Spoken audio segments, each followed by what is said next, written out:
I found out on a Wednesday. Not because anyone told me. Nobody told me anything directly in my family. That was not how information moved. Information moved the way water moves through sand, slowly, sideways, finding the cracks you did not know were there. I found out because I was behind the kitchen wall shelling groundnuts, and my father was on the other side of that wall talking to a man I had never heard before. A voice I did not recognize. Deeper than my father's, more formal. The kind of voice that speaks carefully because it knows the words it is choosing have weight. The man said, "She will be 17 in November, yes?" My father said, "Yes, November."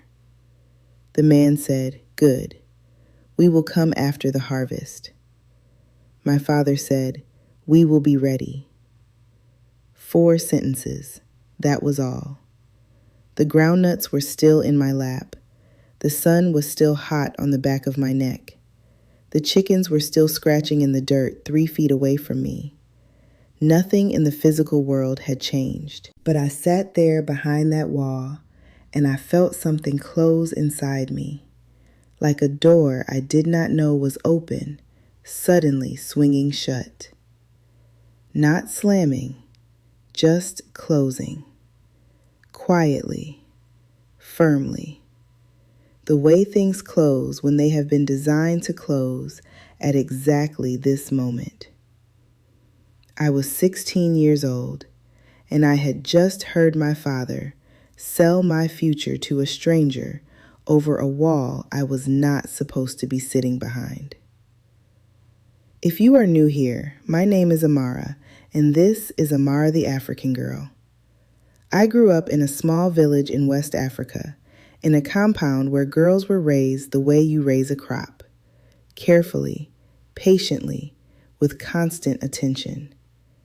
Not because the crop was loved, although it was, but because the crop had a purpose, and the purpose had a season, and when the season came, the crop was harvested. That was not a metaphor. That was the logic. I left a few years ago, and this channel is where I finally say the things that my community wrapped in tradition and sealed with silence and called it love. If you want to hear what life was really like behind the wrapper and the head tie, please subscribe to this channel, click the like button, and turn on the notification bell so you never miss a story. And tell me in the comments where you are watching from. I read every single one. Now, I need to explain something. When I say that African girls fear turning 17, I do not mean the way a girl in the city fears getting older. The vanity of it, the passing of time, the small anxieties about youth slipping away. That is not what I am talking about. What I am talking about is a specific, physical, bone-level dread that begins somewhere around 15 and builds like a sound you cannot locate, a hum in the walls of your life that gets louder every month because you know, every girl knows, even if no one has said it to her face, that there is an age at which your life stops belonging to you. And in my village, that age was 17. 17 was not a birthday. It was a deadline. Let me explain how the system worked, because from the outside, it looks like a single event. A girl gets married. But from the inside, it is a process that begins years before anyone says the word marriage out loud. It begins with watching. The families in the village watch their sons grow. They watch other families' daughters grow. They take notes the way a farmer takes notes on the weather. Not writing anything down, but storing information, comparing, calculating. That girl is strong. That girl is quiet. That girl's mother is a good cook. That girl's family has land. That girl's father is respected. That girl is obedient. The watching is constant and it is invisible. And by the time a girl is 14, her value has already been assessed by people she has never spoken to about things she has never been consulted on. Then comes the conversation stage. This is when the men sit down. Always the men, always the fathers, sometimes an uncle or an elder brother, and the negotiations begin. Not about the girl. Never about the girl. About the families. About the land. About the bride price. About alliances and debts and favors owed and social positioning and all the things that have nothing to do with whether two people might actually want to build a life together. The girl is the currency. The transaction is between the families. And the transaction has a timeline. And the timeline almost always points to 17. Why 17? I asked my grandmother this once, years before I overheard that conversation behind the kitchen wall.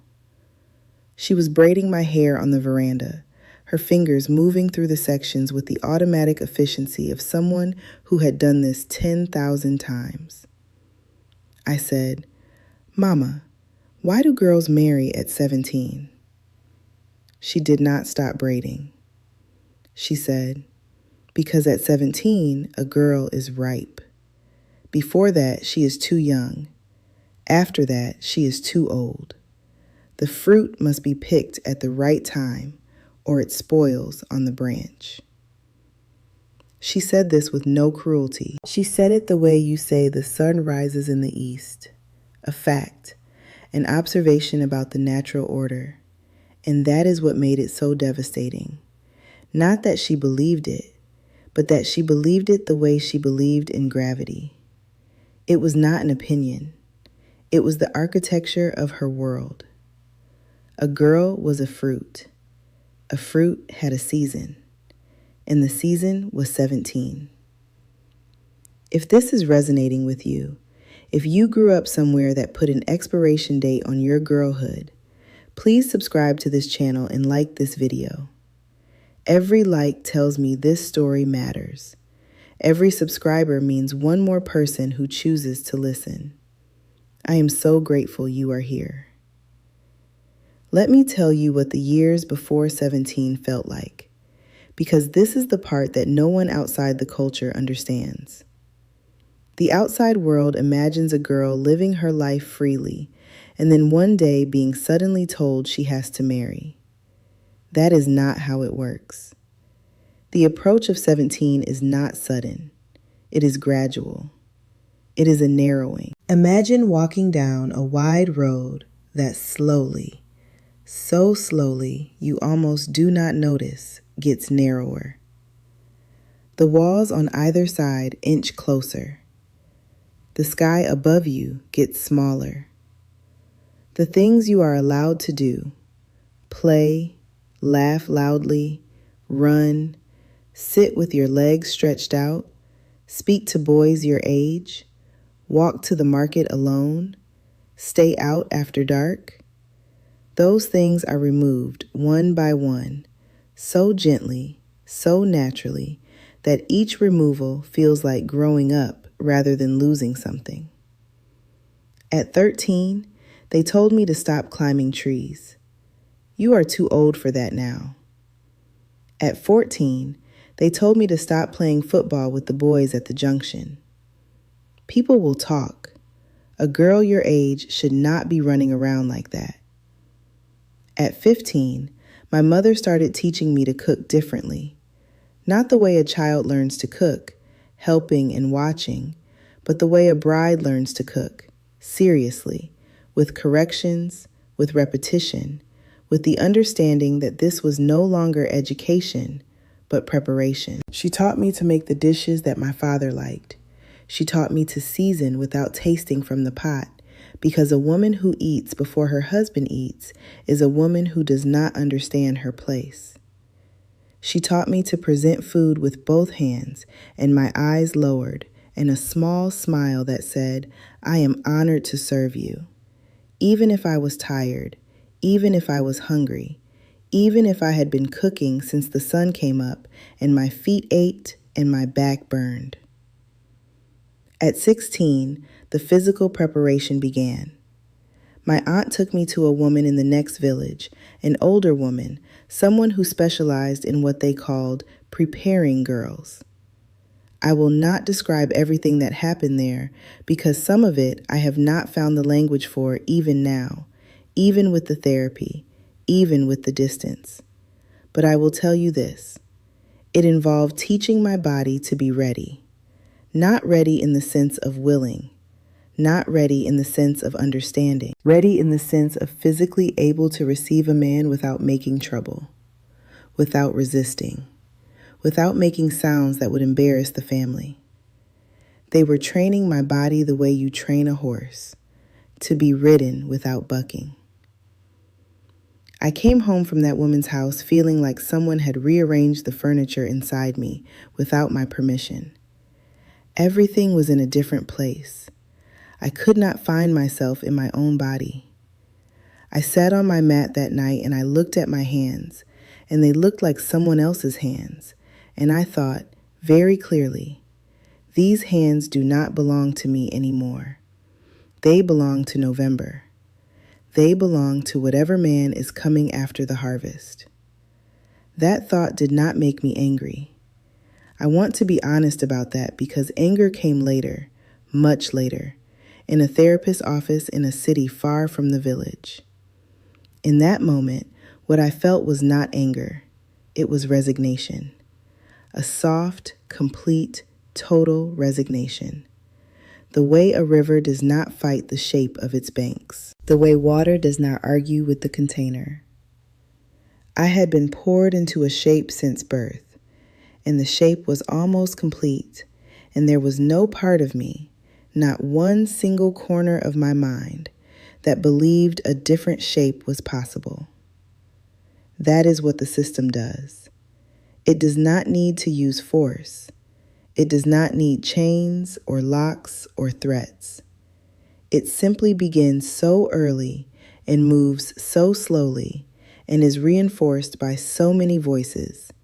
Your mother, your grandmother, your aunts, the women at church, the elders, the proverbs, the songs, the way the whole village nods in approval when a girl is modest and quiet and ready. That by the time you reach 17, resistance does not feel like an option. It feels like madness. It feels like trying to argue with the weather. Before I continue, if this story is reaching you, please subscribe and like this video. Turn on the notification bell. These stories exist because you show up to hear them.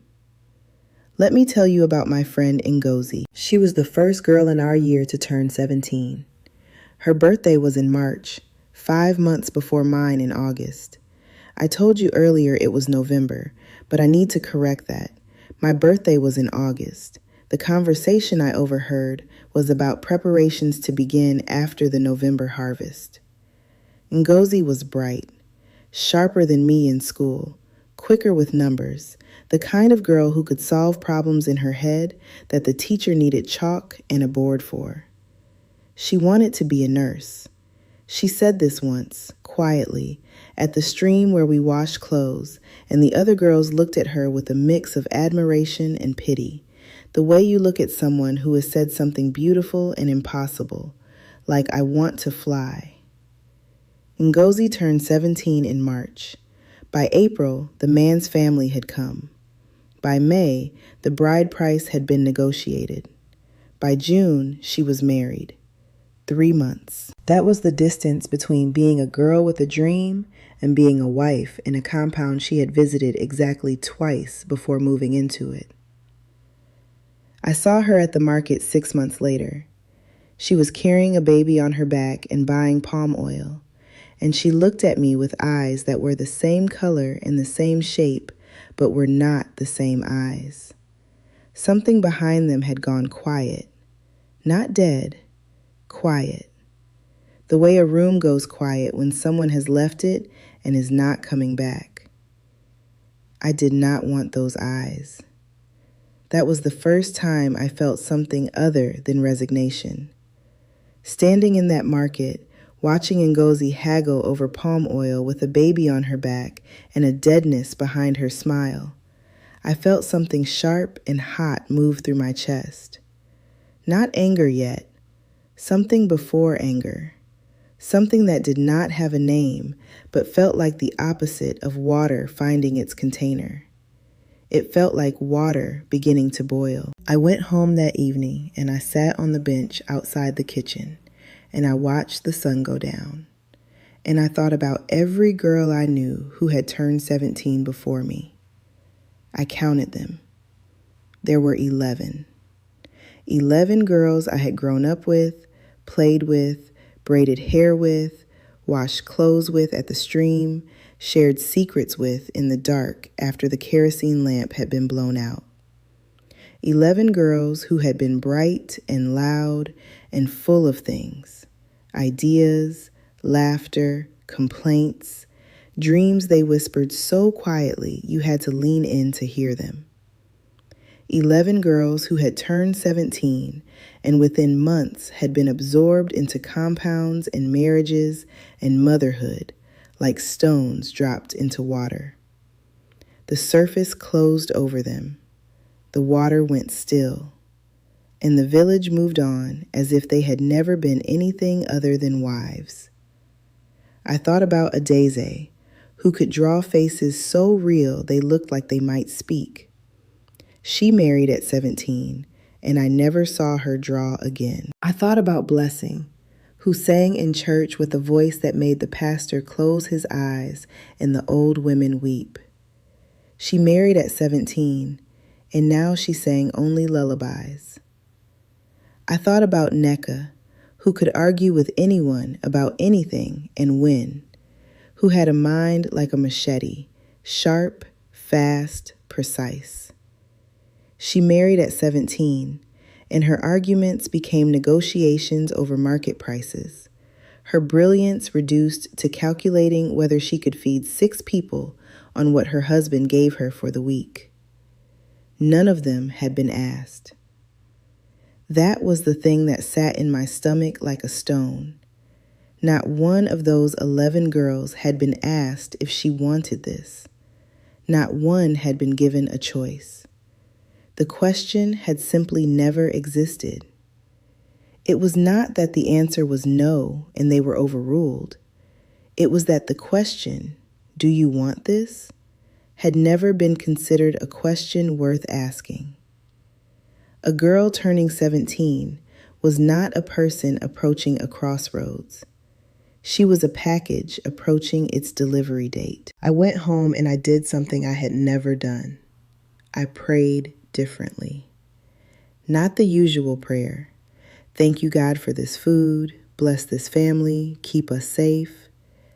I prayed with my eyes open, staring at the ceiling, and I said, God, if you are real, if you are listening, do not let me become Ngozi. Do not let me go quiet. I would rather be anything, hungry, alone, shamed, cast out, than quiet. That prayer scared me so badly I did not sleep.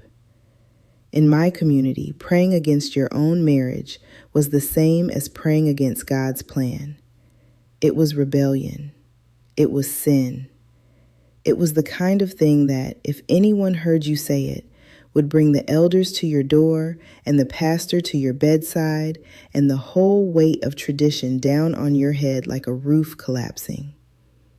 But I had said it, and the words, once they existed, would not go back inside. The months between that prayer and November moved the way months move when you are watching a wall get closer, slowly and much too fast at the same time.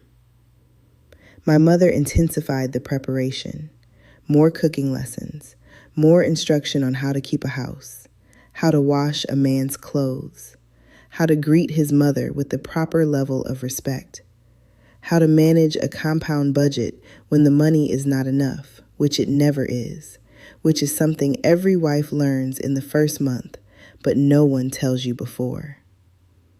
She was building me into a wife the way a carpenter builds a chair, measuring, cutting, sanding down the rough edges until the shape was smooth and functional and ready to hold someone else's weight.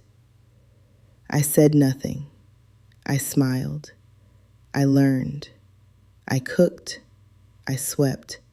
I practiced the greetings and the postures and the small, invisible arts of female obedience that my community had perfected over generations. And underneath all of it, underneath every yes ma, and every lowered eye, and every perfectly seasoned pot of soup, the prayer was still burning. Do not let me go quiet. Mrs. Okafor saved me. I have told you about her before. The teacher with the short hair and the university degree who looked at girls like they were people. She came to the compound one afternoon in September, 2 months before the harvest, 2 months before the man's family was supposed to come. She told my father she wanted to discuss my school performance. My father, who respected education in theory, even if he did not believe in it for girls in practice, let her in. She sat in the parlor and she told him about a scholarship program for girls in the city. A boarding school, free tuition, free housing, a chance. My father said, she is to be married after the harvest. Mrs. Okafor said, she is the most intelligent student I have taught in 5 years. She could be a teacher, a doctor, a lawyer.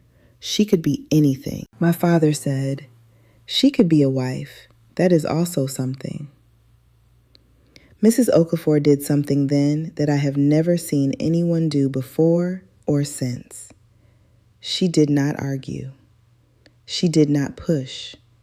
She did not appeal to his pride or his sense of modernity or his desire to be seen as progressive. She simply said, very calmly, if she goes to school and it does not work, she can still be married. But if she is married and it does not work, she cannot go back to school. One path is reversible. The other is not. My father sat with that for a long time. I know because I was behind the kitchen wall again, listening again, shelling groundnuts again, my hands working automatically while my heart beat so loud I was sure they could hear it through the concrete. He did not answer her that day. He said he would think about it. She left. I went back to my groundnuts. And for 2 weeks, nothing happened. My mother cried when he told her. Of course she did. She cried the way she cried when I asked for school the first time. Quiet, deep, from a place that had no words. But this time my father had made the decision. And in our household, my father's decision was the end of all discussion. He told the man's family that the arrangement would be delayed. He did not say canceled. He said delayed, because even he could not bring himself to close the door completely. A delayed harvest is still a harvest. The crop was still his to give. I left for the city in January. I was 17 years and 2 months old. I carried a bag my mother packed with the same love and grief she had packed into everything she had ever given me. Dried fish, shea butter, a Bible with my name inside the cover. She walked me to the road. She held my face. She said the same thing she always said when I walked away from her towards something she could not follow me into. Eat before dark. Pray every morning. She did not say, do not let any man tell you that you are small. Not this time. This time she said something worse, something that cost her more. She said, I hope you find what I never got to look for. That sentence. I have carried that sentence across years and cities and continents, and it still makes me cry when I say it out loud. Because it was my mother admitting in 7 words that she had wanted something too. That the resignation I had mistaken for contentment was not contentment at all.